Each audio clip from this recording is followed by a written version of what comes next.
Assalamualaikum warahmatullahi wabarakatuh. Shalom, Om Swastiastu, Namo Buddhaya, salam kebajikan, dan salam sejahtera untuk kita semua.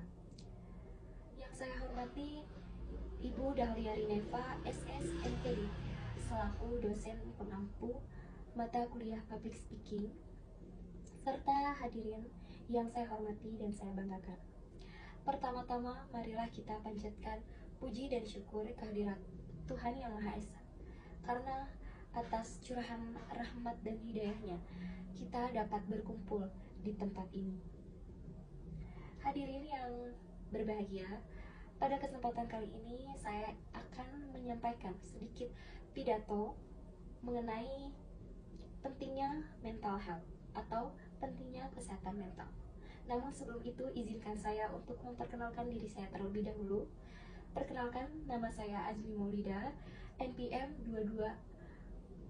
22502015. Saya dari Prodi Pendidikan Ekonomi, Fakultas Keguruan dan Ilmu Pendidikan.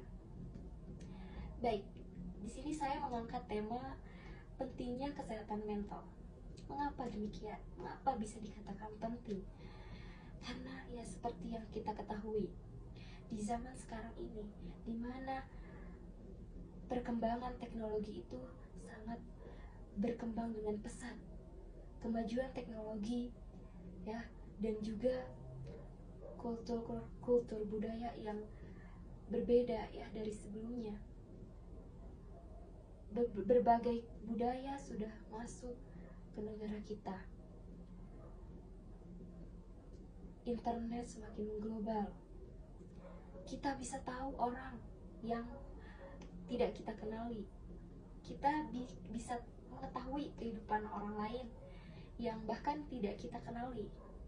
Kita bisa tahu artis-artis di luar sana kehidupannya bagaimana.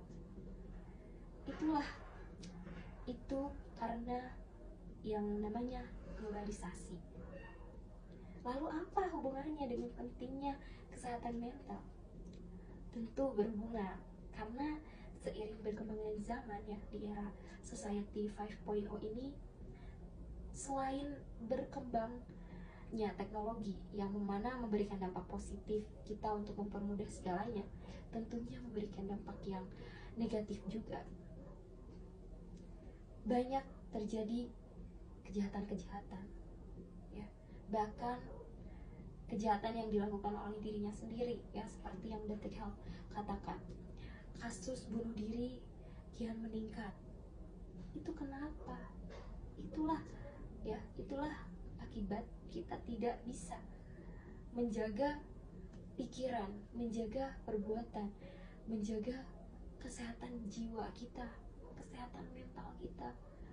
Jadi yang dijaga itu tidak hanya kesehatan fisik, namun mental pun mesti dijaga, karena itu bisa berakibat yang fatal. Bahkan orang bisa dengan tega menyakiti dirinya sendiri.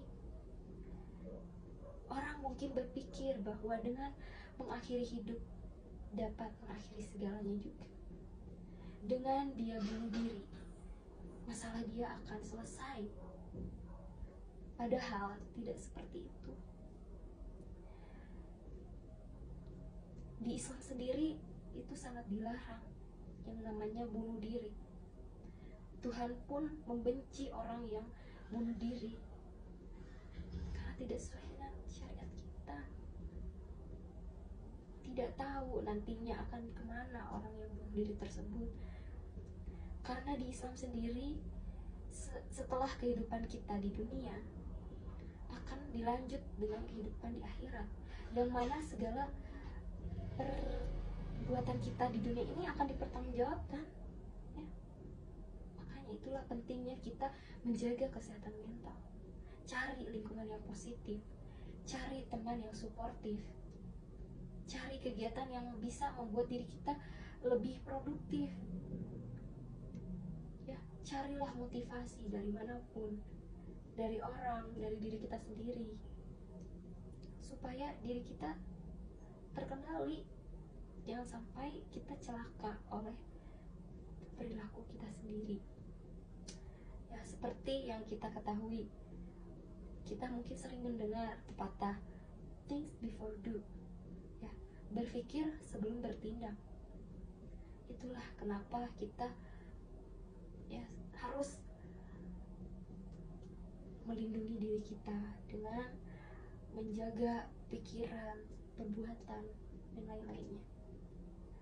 Jangan sampai kita melampaui batas. Memang manusia itu merupakan makhluk yang sangat sempurna dibanding makhluk-makhluk lain. Tapi jangan sampai dengan kesempurnaan itu kita malah berbuat seenaknya, melampaui batas. Yang ada kita sendiri yang terancam, yang terkena dampaknya. Mungkin itu saja yang dapat saya sampaikan. Sebelum saya tutup, saya memiliki satu quotes yang ingin saya sampaikan. Happiness is not by change, but happiness is by choice. Kebahagiaan itu bukanlah suatu kebetulan, melainkan kebahagiaan itu adalah sebuah pilihan. Ketika kita ingin hidup kita bahagia, maka kita harus memilih kebahagiaan tersebut. Karena kebahagiaan itu kita yang pilih dan kita yang ciptakan, bukan hanya sebatas kebetulan. Baik, mungkin itu saja yang dapat saya sampaikan. Saya akan tutup dengan sebuah pantun. Beli bubur di pagi hari, di tengah jalan ketemu Mak Ici. Saya pamit undur diri. Cukup sekian dan terima kasih. Mohon maaf atas segala kekurangan saya. Saya pamit. Wassalamualaikum warahmatullahi wabarakatuh.